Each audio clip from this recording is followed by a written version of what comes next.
নমস্কার, welcome to মুশকিল আসান। আমি doctor Kedar Ranjan Banerjee, consultant psychiatrist, national institute of behavioural science. আজ রোববার চলে এলাম আপনাদের কাছে আমার গল্পের ঝুলি নিয়ে। আপনারা খেয়াল করে দেখবেন, এমন কিছু লোক দেখবেন আপনারা যারা মনে করে তারা খুব দুঃখী। হ্যাঁ, এরকম আপনি খেয়াল করে দেখবেন কিছু লোক আছে আমাদের বন্ধু বান্ধব আত্মীয় স্বজনদের মধ্যে যারা সবসময় বড় দুঃখী। আমি বড় দুঃখী গো, আমার এই নেই, আমার ওই নেই, এবং একই দুঃখের চিন্তা বারবার করতে থাকে এবং বলতে থাকে। এবং এমনও আছে যারা সারাদিন ধরে মুখ হাঁ করে বসে থাকে এবং মাঝে মধ্যেই কাঁদে, সে দুঃখী বলে। কিন্তু আপনি যদি একটু পাতাটা উল্টে দেখেন, এই দুঃখটাকেও কিন্তু সুখে পরিণত করা যায়। কিন্তু সেই লোকগুলো সেভাবে ভাবতেই জানে না। তারা সেই এক গত্তার মতো আমি বড় দুঃখী, আমি বড় দুঃখী বলে কাঁদে। এমন অনেক লোক আছে, আপনারা খেয়াল করে দেখবেন। এইরকম একটা গল্প বলবো এক বুড়ি মহিলার। সে খুব দুঃখী। সে ভাবতো তার আশেপাশে কেউ নেই, যে কজন আছে তারাও দুঃখী, তাই সেও দুঃখী। তার একটা সুখের সংসার, স্বামী স্ত্রী, দুই মেয়ে। দুই মেয়ের খুব সুন্দর বিয়ে হয়ে গেছে দু জায়গায়। এক জামাইয়ের ছাতার কারবার, আর এক জামাই ওই নুডলস বানে না, চাইনিজ নুডলস, ওই চাউমিন যেটাতে খাই, তার কারবার। দুজনের কারবারই খুব সুন্দর, খুব ভালো। তারা যখন বাড়িতে আসে, মেয়েরা দেখে মা কাঁদছে। হ্যাঁ গো মা, তুমি কাঁদছো কেন? মুখ ভার করে আছো কেন? তোমার কি অসুবিধে বলো না, আমরা আছি তো, বাবা আছে তো। মা কিছুই বলে না, চোখ দিয়ে শুধু জল বেরোয় আর ফোপায় মাঝে মধ্যে, আর বলে, দেখ মা, আমি বড় দুঃখী রে, আমি তোদের সুখ দিতে পারলাম না। তো মেয়েরা বলছে যে আমরা তো সুখী মা, আমাদের তো খুব সুখের সংসার, দুই জামাই খুব ভালো, আমাদের বাচ্চা কাচ্চারা ভালো স্কুলে পড়ে, আমাদের খুব সুখের সংসার, তুমি কাঁদছো কেন আমাদের নিয়ে? বলে, না রে, তুই বুঝবি না।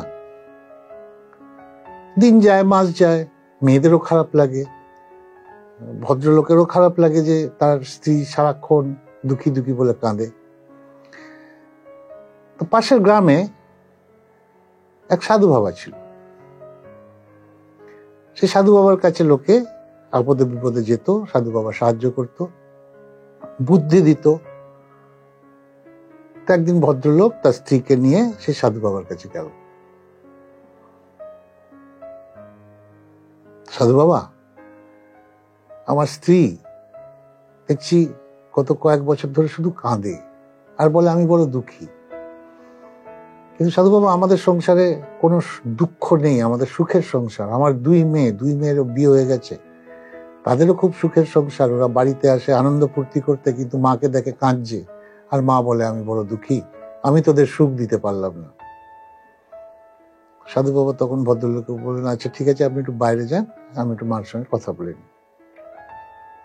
তখন সাধু বাবা বললো মাকে যে, বলো তুমি, তোমার কোথায় দুঃখ, কিসের দুঃখ, কেন দুঃখ, বলো, আমি শুনবো। তখন বুড়ি মা বলে, না সাধু বাবা, আপনাকে বলে লাভ নেই, আপনি কিছু করতে পারবেন না, আমাদের হাতে নেই। সাধু বাবা বললো, ঠিক আছে, শুনতে তো অসুবিধে নেই, যদি কোনো সুরাহা বেরোয়। এমন কি আছে যেটা আমাদের হাতে নেই? আরে আমাদের হাতে তো সুখ আছে, আমাদের হাতে তো দুঃখ আছে, সেইগুলো নিয়েও তো আমরা আলোচনা করতে পারি। বলে, না সাধু বাবা, আপনি বুঝতে পারছেন না, আমাদের হাতে নেই। আমার এই দুঃখ, আমার এই জ্বালা আমাকে সারা জীবন জ্বালিয়ে খাবে, আমি আমার মেয়েদের সুখ দিতে পারলাম না। তখন সাধু বাবা বললো, ঠিক আছে, তুমি বলো, আমি একটু শুনবো। তখন বুড়ি মা বলল যে, আমার দুই মেয়ে, তাদের খুব আদর যত্ন করে বড় করেছি, এবার তাদেরকে বিয়ে দিলাম। একজনের ছাতার ব্যবসা খুব ভালো চলে, আর একজনের নুডলসের ব্যবসা, ওই চাইনিজ নুডলস গুলো হয়, তার ব্যবসা। ভেবেছিলাম ওরা খুব সুখী হবে। কিন্তু যেই বর্ষাকালটা আসে, তখন আমার ছোট মেয়ের কথা মনে পড়ে যায়, যার নুডলসের ব্যবসা। তার তো ব্যবসা মার খায়, কারণ সে তো রোদ্দুর পায় না নুডলস গুলো শোকাবার। আবার যেই গরমকালটা আসে, তখন মনে হয় ছাতার কদর তো কমে যাবে, কারণ বর্ষা তো চলে গেছে। অতএব আমার দুই মেয়ে খুব অসুখী, আমি কেন যে ওদেরকে এই দু জায়গায় হাতে তুলে দিলাম। সাধু বাবা বললো, একটু আমি বুঝলাম না। বললো, আপনি বুঝলেন না? বর্ষাকালে তো নুডলস গুলো রোদ্দুর পাবে না, অতএব শুকোবে না, অতএব তার ব্যবসা মার খাবে।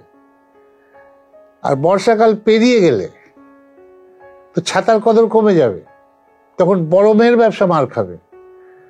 অতএব আমার মেয়েরা কখনো একসঙ্গে সুখী হতে পারবে না, একজন সুখী হলে একজন দুঃখী। তখন সাধুবাবু বললো, এই ব্যাপার, তুমি এটাকে উল্টো করে কেন ভাবছো না মা? তুমি যদি উল্টো করে ভাবো যে যখন বর্ষা পড়ে তখন তোমার বড় মেয়ের ব্যবসা ফুলে ফেপে ওঠে, সারা বছরের ব্যবসা ওই একটা সিজন এসে তুলে নেয়, কারণ তখন বর্ষা। আর যখন শীতকাল আসে, যখন কড়কড়ে রোদ্দুর হয়, যখন গ্রীষ্মকাল আসে, তখন তোমার ছোট মেয়ের ব্যবসা ফুলে ফেপে ওঠে, কারণ তখন রোদ্দুর পায়। মাগো, এইভাবে ভাবতে শেখো। শুধু ডার্ক হোলগুলো দেখলে হবে না, তার মধ্যে সিলভার লাইনিংটাও আমাদের দেখতে হবে। আশা করি এই গল্পটার মানে আপনারা বুঝলেন। যদি কোনো প্রশ্ন থাকে আমাদের লিখে পাঠান। আজকে এইটুকুই থাক। নমস্কার।